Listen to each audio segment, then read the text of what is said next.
Welcome, welcome everyone. Dr. Stephen Hobbs here from the Wealth Movement. And joining me is... David B. Savage of Savage Management. And David and I go way back. We've spent many a coffee meeting, a few meals, and some walks along some great forest paths over the years. And we've always had great conversations about collaborative conversations. And we both have experience and or moving into more experiences with what we call mega projects, the very big projects that are in the billions. And I think it's important for us to just share our insights about collaborative conversations and how useful they are in mega projects. And to get that started, David, I think what would be really great for those listening in and watching is, what do we mean by collaborative conversations? So do you want to give that a startup, and then I'll add a few things?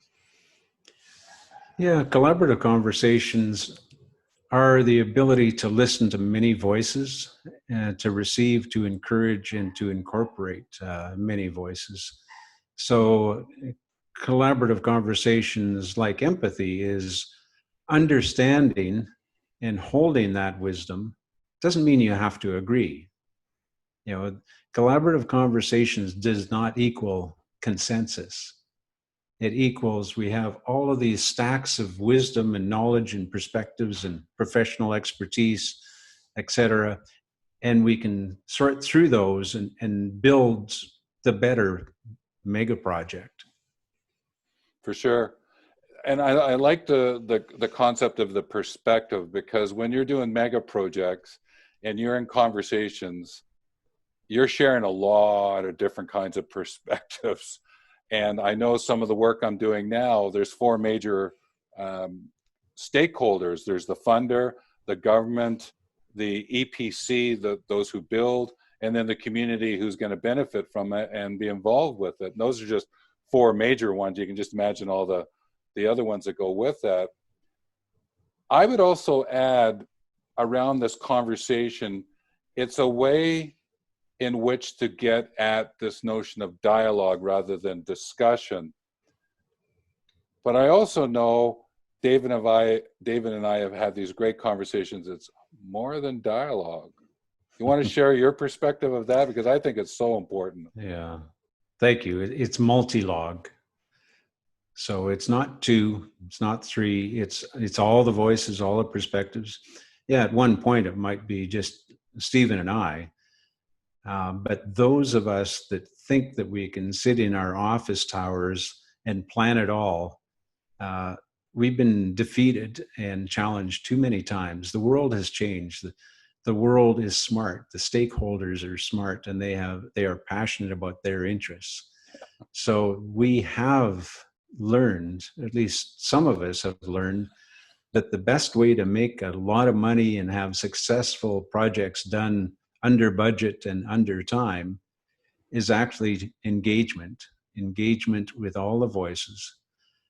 In my conflict management work, my negotiation work, you know, one of the realizations for most people is if you try to control what the dialogue, what the multilog is, what the perspectives is, if you want to talk at your suppliers, your partners, your stakeholders, you're really missing out.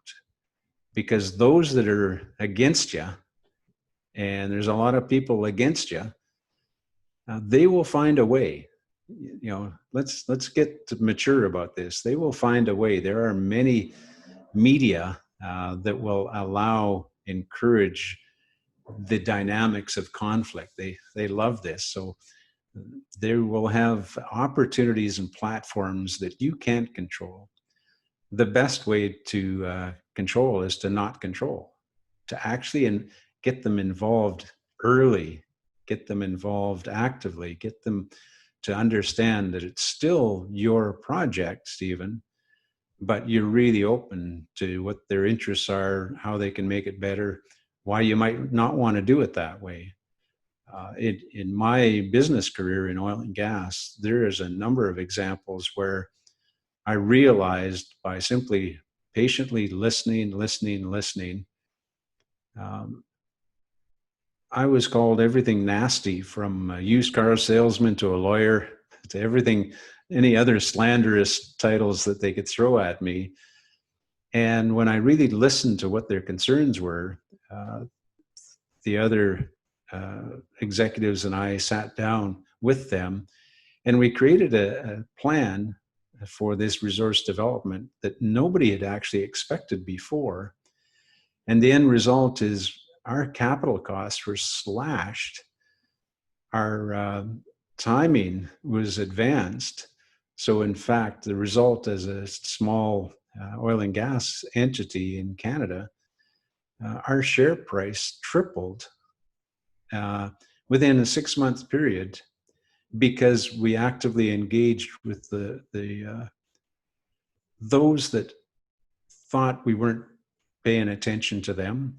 So in this case, it was third-party landowners and other large facility operators, where we could merge all the interests. But if you could deliver 3 times your share price within 6 months, I think most people would be pretty happy. And in fact, 8 months later, those that were against us actually said, "Thank you very much. And when are you going to do some more with us?" This has been profound for us. If can I add a little bit more to that, and Sure. as in the theory of this? I am a advocate of critical thinking and creating shared value. And Harvard Business School 20 years ago, Dr. Porter said, whatever is good for community is good for, whatever is good for the economy is good for the community. Well, that's not true. It may have never been true, but by including collaborative conversations, by including everybody that's affected to the best ability you can, and prioritizing and listening, you come up with way better innovations, way cheaper projects, or you don't waste your time on stuff that is just dumb. So creating shared value takes the perspective for not only massive projects, but individual projects, all scales, to say, number one, the environment comes first, because without the environment, none of us actually exist. Number two, the community living in that environment informs me as a businessman, as an investor, as a creator, as a capitalist, to what they want. So the more I can align with what my community actually wants from me while protecting the environment, the success stories are increasingly abundant. We're finding more and more of these stories. Companies, as an example, where Maple Leaf Foods, where they had a listeria contamination, just about destroyed the company 5 years ago. Maple Leaf Foods is now one of the world leaders in corporate social responsibility and creating shared value. Their clients, their customers, their bankers, their communities know that they get more from Maple Leaf Foods than food. And therefore it's a trust, it's a loyalty. If you're Stephen, president of Maple Leaf Foods, for example, you're welcome. We're going to work with you, as opposed to many others in the world environments, whether it's Africa, whether it's France, whether it's Canada. If we start from a position of this is going to be good for you, that doesn't work today. So let's collaborate. For sure. And I'm going to do a segue with community in terms of what I'm going to be getting involved with probably in about 6 months from now. There'll be some mega projects, and the community, as I mentioned, being one of the stakeholders, is going to benefit greatly from this. So my job is to do what's called horizontal project management. So it's not that I'm in doing the build. It's not in that I'm going in and doing specific. I'm going to be assisting from an overarching point of view.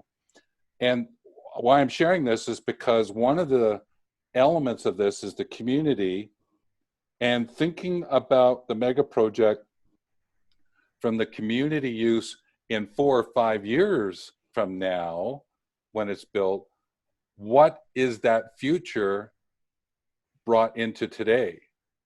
And therefore, there's these ideas about collaboration being, you have to be able to be assertive and cooperative in your approach for all stakeholders, because you're also talking about the future to the present. And sometimes we forget that because we just keep moving from the present to the future. But from these mega projects and collaborative conversations, what can we do to bring the future in the present? I call it fromward thinking.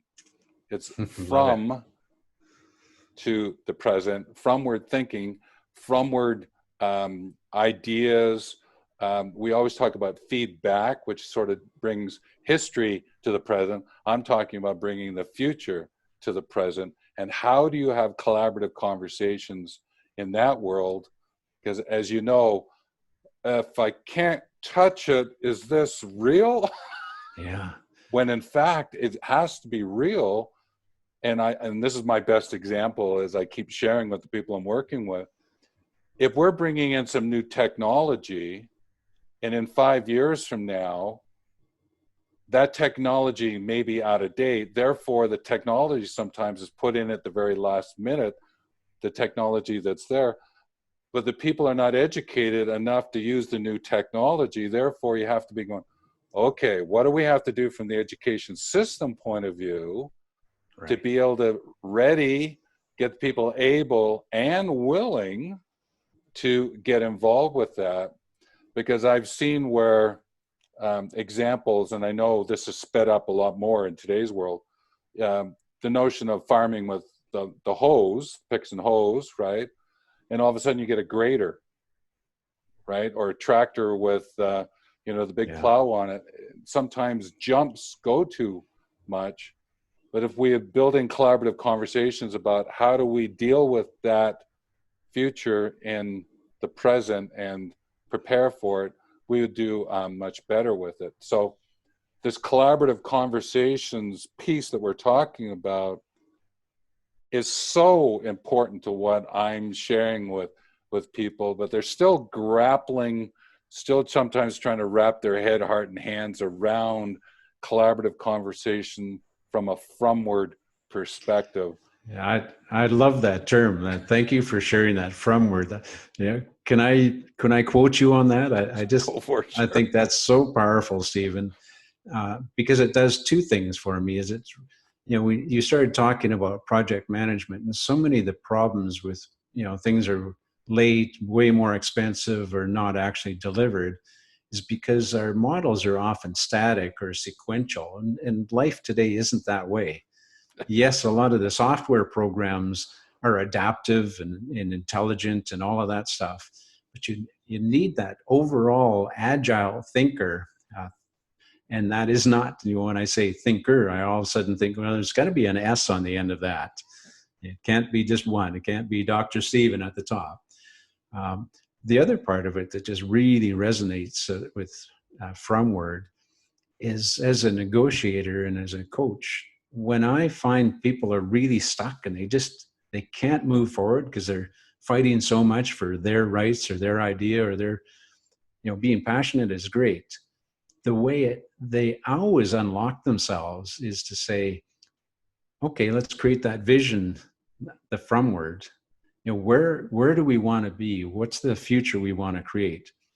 Oftentimes, what's the future I want my granddaughter to live in? What's the future of your corporation, your organization, your family, whatever it is?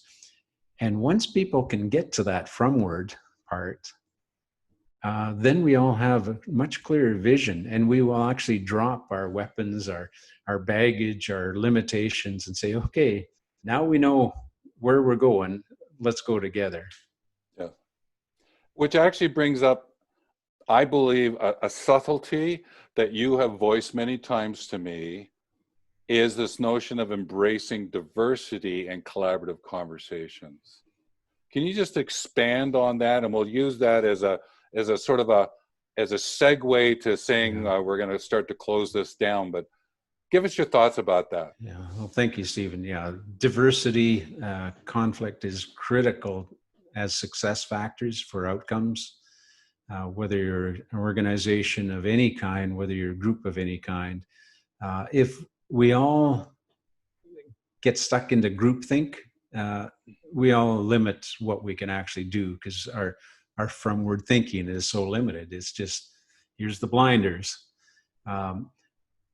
When we actually not only embrace it, but seek it out, like whether it's a board of directors, whether it's an advisory board, whether it's innovation generator mindset, we better have all the demographics, all the perspectives that are going to be affected by this project, by this program, by this vision, actively involved right from day one. Because when we have those diversity of opinions and perspectives and interests, then the right recipe starts to get built. If we bring them in to test it later, well, we're trying to defend. Well, okay, we'll make a minor change. Well, and it's like, okay, well, we're gonna put square tires on a vehicle, as opposed to saying, well, maybe it's not a vehicle that we need at all. Maybe we just need to have a walkable community, as opposed to having slightly improved cars. Whatever the metaphor is, but they need to be involved in their diversity and their lack of agreement and lack of buy-in with me right from the start. Yes, great point. Great point. So with that, thanks, David. I think we've shared some ideas, both from experience and from the heart at this point in time, around this collaborative conversations and mega projects.